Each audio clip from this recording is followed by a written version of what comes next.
नमस्कार। राज्य शिक्षा शोध एवं प्रशिक्षण परिषद बिहार पटना में आपका स्वागत है। बच्चों, आज हम कक्षा 8 के अध्याय 18 ध्वनियाँ तरह तरह की के विषय में पढ़ेंगे। बच्चों, जैसा कि आपने अपने घर में सुना होगा, जब आप उठते ही आप मस्जिद की अजान को, मंदिर की घंटियों को, मम्मी के बर्तन गिरने की आवाज़ को, अपने भाई बहनों की आवाज़ को और विभिन्न तरह की आवाज़ों को घर के भीतर सुनते हैं।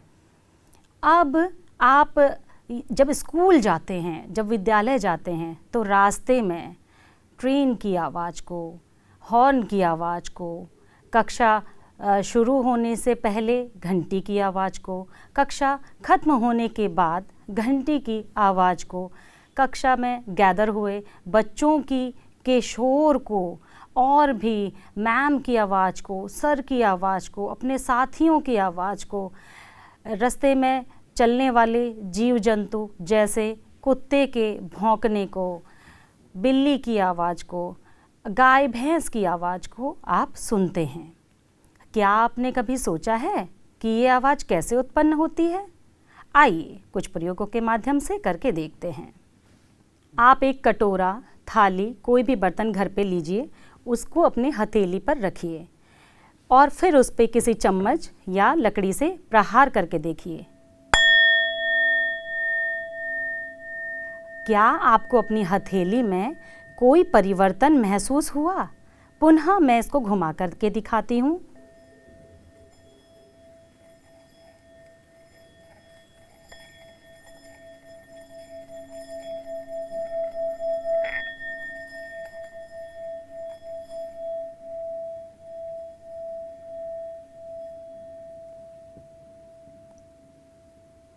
जब यह पात्र हाथ में होता है तो किसी भी तरीके की गति आपको महसूस नहीं होती है, लेकिन जैसे ही मैंने इस पे लकड़ी से प्रहार किया तो मुझे हाथ में एक गति महसूस हुई। इसी को मैं दूसरे प्रयोग के माध्यम से आपको करके दिखाऊंगी। मेरे हाथ में एक बॉक्स है। इस बॉक्स के बीचों बीच मैंने एक रबड़ को बांधा हुआ है। देख रहे हैं बच्चों? आप ये प्रयोग घर पे भी कर सकते हैं। इसे किसी लकड़ी की मेज पे भी बांध सकते हैं, किसी किताब में भी बांध सकते हैं। अब बीच से पकड़ के जब आप इसको छोड़ेंगे, फिर आपको अपने हाथों पर कुछ महसूस होगा। इसको नज़दीक कान के पास लाके सुनेंगे तो आपको आवाज़ भी सुनाई देगी। इसको घर पे करके ज़रूर देखिएगा बच्चों। एक रबर बैंड को मोबाइल फ़ोन में, किताब में, प्लास्टिक के डब्बे में, मेज में, कहीं पर भी बांधिए और उसे धीरे से छोड़िए। आपको एक आवाज़ सुनाई देगी, एक ध्वनि सुनाई देगी। अब आप मुझको ये बताइए कि ये ध्वनि आपको कैसे सुनाई देती है। ठीक है, मैं ही बताती हूँ। ध्वनि बच्चों हमको कंपन के कारण सुनाई देती है, कंपन के कारण। और कंपन क्या होता है? जो माध्य स्थिति, ये बिंदी दिख रही है ना बच्चों, मीन, ये माध्य स्थिति से आगे पीछे या दाएं बाएं, आगे पीछे जो भी गति होती है ना बच्चों, वही कंपन है। आइए अब हम कुछ और बातों को जानें।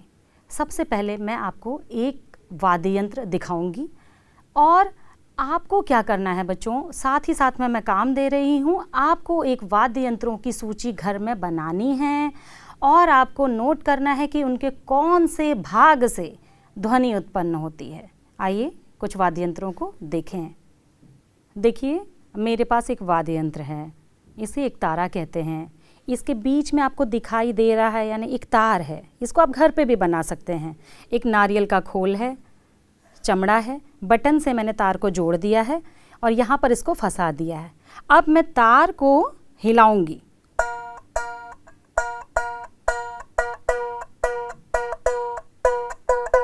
अब आप कहेंगे कि इस तार मात्र को हिलाने से ध्वनि कैसे उत्पन्न हुई। दूसरा आप ये देख सकते हैं,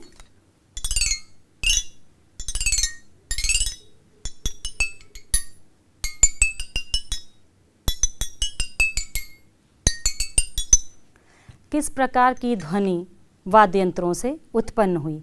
इसी प्रकार आपके घर में पूजा के समय आप लोग झाल, मंजीरा, ढोलक, तबला, डमरू, कई सारे वाद्य यंत्रों को बजाते होंगे।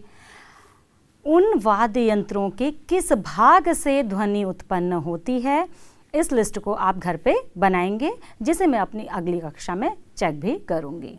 आइए बच्चों, हम अपना दूसरा प्रयोग करके देखते हैं। घर पे कोई थाली, कटोरा या कोई भी पात्र लीजिए, उसमें पानी भर के देखिए। पानी भर के रख कर उस पर चम्मच या किसी धातु से प्रहार कीजिए, जैसे कि मैं कर रही हूँ।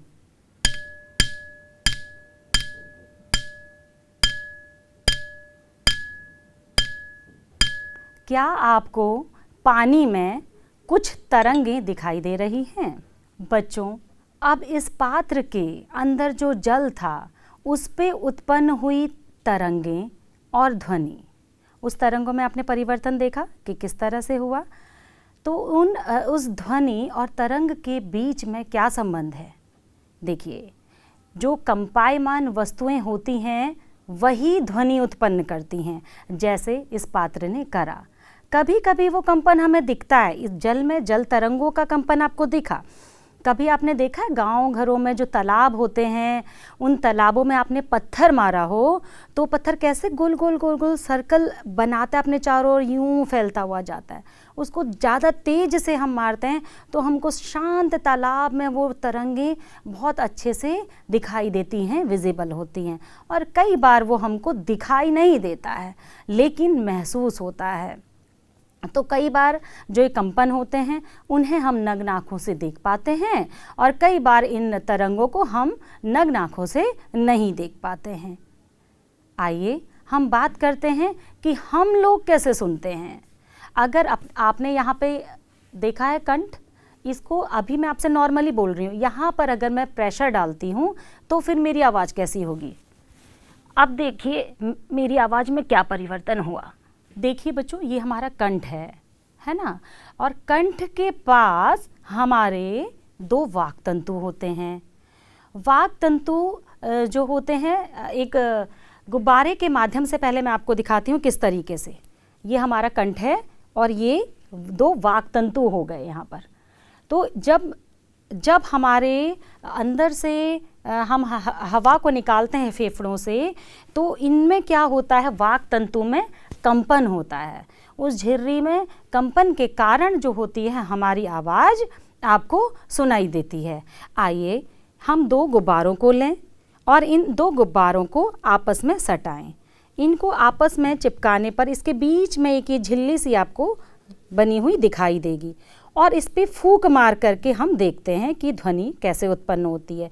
इसको आप घर पे ज़रूर करके देखिएगा। ये दो मैंने गुब्बारे आपस में चिपका लिए। अब इन दोनों गुब्बारों में कंपन होने से हमें एक ध्वनि सुनाई दी। सेम टू सेम हमारे कंठ के पास भी एक वाक तंतु होता है, जिसके दोनों झिर्रियों में जब कंपन होता है तो ध्वनि बाहर निकलती है। इसको आप चित्र के माध्यम से देख सकते हैं। आइए हम वाक तंतु का चित्र देखें। चित्र में आपको दो वाक तंतु दिखाई दे रहे हैं और बीचों बीच एक झिर्री बनी है, जैसे कि हमने इन गुब्बारों के मध्य प्रयोग करके देखी। अब आप समझ सकते हैं कि हमारी ध्वनि हमारे फेफड़ों से निकली हवा ध्वनि के रूप में कैसे परिवर्तित होती है। अब हम बात करेंगे कि जो साउंड है, जो ध्वनि है, वो हमारे कानों तक पहुंचती कैसे है, हमें कैसे सुनाई देती है। हम सभी के पास बच्चों दो कान हैं, और जो दो कान का जो बाहरी भाग है, इसको हम क्या कहते हैं, इसको हम कर्ण पल्लव कहते हैं। कर्ण पल्लव से होकर ध्वनि कहाँ जाती है? देखिए, आपने ईयरबड का यूज कभी ना कभी ज़रूर किया होगा कान खुजलाने के लिए। आप देखते हैं कि वो जहाँ तक जाती है वो नलिका कहलाती है। तो ये बाहरी भाग हो गया, फिर मध्य भाग हो गया। इसको मैं आपको दिखाऊं, जैसे आप एक पाइप में रबड़ बांध लेंगे तो लास्ट में वो एक तंतु सा बंधा रहता है, उस पर्दे पर पे जाके ध्वनि जो होती है वो टकराती है। उसके बाद आपको तीन हड्डियां मिलेंगी। उन 3 हड्डियों में जब वो वायु जाती है तो वो और तेज़ी से कंपन करने लगते हैं। चित्र देखते हैं, इससे आपको और अच्छे से यह स्पष्ट हो जाएगा। देखिए, पिन्ना आप देख रहे हैं, आउटर ईयर, जो हमारा कान बाह्य रूप से दिखाई देता है। इसके अंदर आप देखेंगे बच्चों, कान के नलिका आपको दिखाई देगी, जो बैंगनी रंग से आपको दिखाई दे रही है। फिर इसके बाद आपको दिखाई देगा कर्णपटह। जी हाँ, मैं उसी झिल्ली की बात कर रही हूँ, वो हल्के बैंगनी रंग से टिम्पैनम लिखी हुई कर्णपटह ही है। उसके बाद आप 3 हड्डियों को देखेंगे, जिनका नाम है मैलियस, इनकस और स्टेप्स।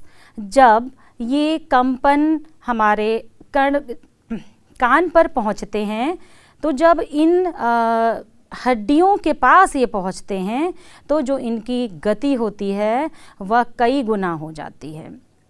कई गुना बढ़े हुए कंपन जब मध्य भाग से आंतरिक भाग में स्थानांतरित होकर विद्युतीय सिग्नल में बदल जाते हैं, जिसे श्रवण तंतु द्वारा मस्तिष्क को पहुंचा दिया जाता है। मस्तिष्क इसे ध्वनि के रूप में ग्रहण करता है।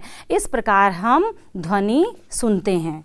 तो बच्चों, हम ध्वनि कैसे सुनते हैं? अपने इसी कान के माध्यम से सुनते हैं, जिसमें कान का बाह्य भाग आपको दिख रहा है स्किन कलर का, मध्य में बैंगनी भाग जो है वो वाहिका, नलिका, टिम्पैनम कह सकते हैं।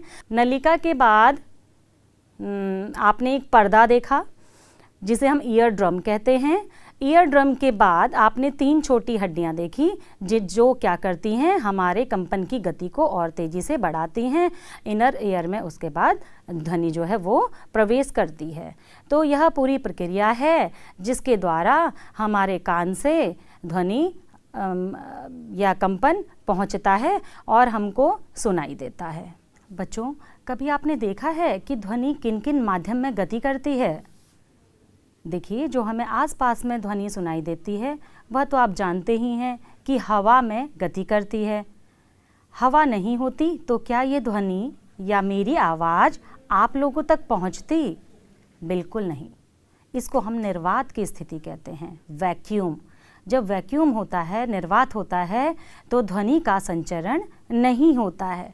इसे आप एक प्रयोग के माध्यम से अपने घर पर ही करके देख सकते हैं। इसे मैं भी आप लोगों को एक प्रयोग के माध्यम से दिखाऊंगी। आप एक जार लेंगे, इस जार का ढक्कन हटाकर मैं इसमें कोई भी धातु की चीज़, बनी हुई चीज़ों को डालूंगी। अब जब मैंने इसे हिलाया तो आप एक अलग ध्वनि सुनेंगे, और जब मैं इस जार को बंद कर दूंगी तो इससे अलग ध्वनि आएगी। और जब इसकी जो वायु है उसे बाहर निकाल लेंगे तो इसकी आवाज़ में और परिवर्तन आ जाएगा। जब बिल्कुल वायु निकल जाएगी तो आपको आवाज़ सुनाई भी नहीं देगी। इसलिए हम कह सकते हैं कि वायु, हवा में, हवा जो है आवाज़ को, ध्वनि को पहुंचाने का एक माध्यम है। आइए ध्वनि को एक स्थान से दूसरे स्थान जाने के दूसरे माध्यम के बारे में बात करें। इसको आप घर पे स्वयं करके देखेंगे। एक पात्र को आप लेंगे, उस पात्र में आप पानी भरेंगे और उसके अंदर एक घंटी को हिला के देखेंगे। मेरे पास घंटी नहीं है, इसको आप घर पे स्वयं करके देखेंगे। घंटी को हिलाने के बाद इसकी सतह पर आप कान को लगाएंगे और आप सुनेंगे। क्या आपको कोई ध्वनि, कंपन सुनाई दे रहा है? जी हाँ, आप पानी के अंदर भी ध्वनि को सुन सकते हैं। बच्चों, आओ एक इंटरेस्टिंग खेल और खेल लें। आपने घर पे, आपके सभी के घर पे ये माचिस की डब्बियाँ होती हैं। इन माचिस की डब्बी में छेद करके धागे को आप फंसा लेंगे। अपने एक मित्र की सहायता से लेंगे। आप इस एक बॉक्स पर आप बोलेंगे और दूसरा आपका मित्र जो है उसको अपने कान पर ऐसे लगाएगा। इस खोखले पोर्शन पे आप बोलेंगे, इस भाग पे, और दूसरे खुले भाग को आपका मित्र अपने कान पर ऐसे लगाएगा, हेलो, आप कैसे हैं? तो क्या उसको ये ध्वनि इतनी लंबी दूरी पर सुनाई दी? इसका आंसर आप देंगे। नहीं, ठीक है, मैं ही बताती हूँ। जी हाँ, धागा भी ध्वनि का एक माध्यम है, संचरित होती है, संचरण का एक माध्यम है। अब हम ठोस पर बात करते हैं।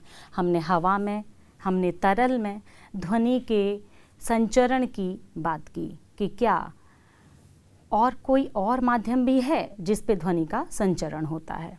मेरे पास एक लकड़ी का गुटका है, या फिर आप एक मेज पर भी इस प्रयोग को करके देख सकते हैं। इस मेज पर आप बैठिए, मेज के इस कोने पर, और मेज के उस कोने पर अपने मित्र को बिठाइए और उसको ऐसे खनोचने को कहिए। क्या उस साइड पे बैठे हुए, दूसरी जगह पर बैठे हुए, दूसरे शिरे पर बैठे हुए आपके मित्र को ये खरोंचने की आवाज़ सुनाई दे रही है? यदि हाँ, तो इसका मतलब है कि ठोस पदार्थों में भी ध्वनि का संचरण होता है। तो ध्वनि संचरण के कौन कौन से माध्यम हो गए? वायु भी है, जल भी है और ठोस भी है।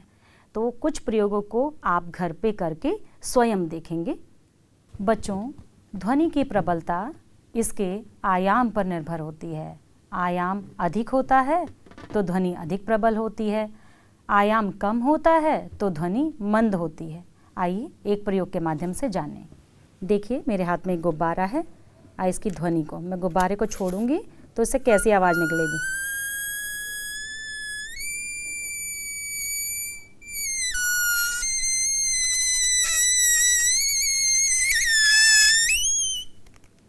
और मेरे आगे एक पात्र है, इस पर मैं आवाज़ करूंगी तो कैसी ध्वनि होगी।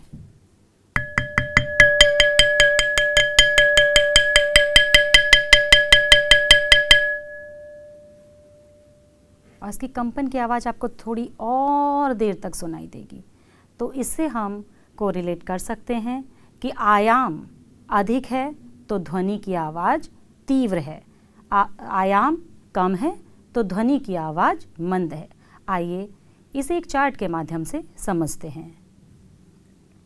बच्चों, प्रबलता की इकाई डेसिबल होती है। अब हम कुछ कार्यों की लिस्ट को देखते हैं और देखते हैं कि उनकी प्रबलता कितनी होती है। सामान्य श्वास, जब हम सांस लेते हैं बच्चों, तो उसकी प्रबलता 10 डेसिबल होती है। और जब हम आपस में फुसफुसाहट करते हैं, होता है ना क्लास में, सर आगे पढ़ा रहे हैं और हमको कुछ बात करनी होती है तो हम कान में फुसफुसाहट करते हैं, उसकी प्रबलता 30 डेसिबल होती है। जब हम सामान्य बातचीत करते हैं अपने मित्र से, अपने मम्मी पापा से, अपने क्लासमेट से, तब हमारी ध्वनि की प्रबलता 60 डेसिबल होती है। हमारे घर के आसपास कुछ दूरी पर स्कूल के पास जो भी फैक्ट्री होती हैं, उनका जो शोर होता है वो 80 डेसिबल तक होता है।